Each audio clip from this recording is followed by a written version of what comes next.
सरकार विकास दृष्टि आज मालकानगिरी जिले में आम उद्घाटन एवं भूमि पूजन कार्यक्रम कलु जार मूल्यांकन हो 883 कोटी 42 कोटी टंका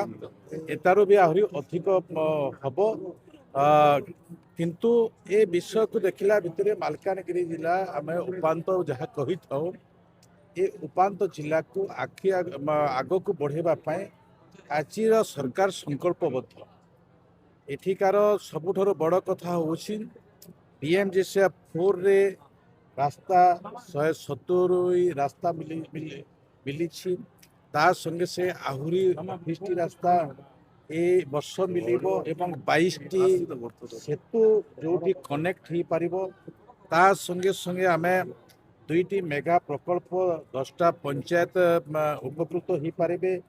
ए विषय को भी आमे आखिरी रखिलु एवं बीजीपीओ रे आमे पाखापुखी 66 कोटी टंका आमे खर्च करिबार सौभाग्य पाइलु जहाँ द्वारा कि एक एसेट गाँ एवं पंचायत स्तर रे ही पारिबो तार संगे संगे आमर प्रगति पथे जुबा मालकानगिरी आज जहाँ लॉन्चिंग होला ये प्रगति पथे जो जुबा मालकानगिरी अच्छी आगामी दिन में से स्पोर्ट्स इक्विपमेंट जिम रो इक्विपमेंट सिटी न्यूज पेपर एवं संस्कृति क्षेत्र में तांकर पारदर्शिता हम जहाँ कि न्यू एजुकेशन पॉलिसी भितर आउ एक पाद मालकानगिरी आग को बढ़ी चली तो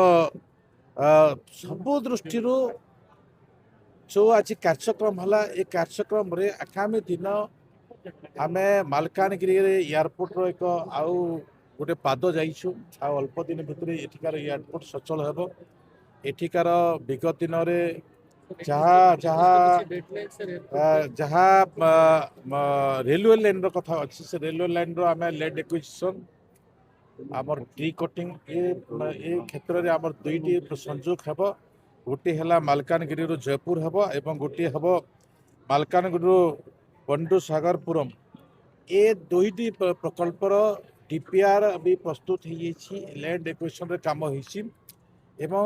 जो आयुर्वेदिक कॉलेज हम ये सबू देखला भितर मालकानगिरी जिला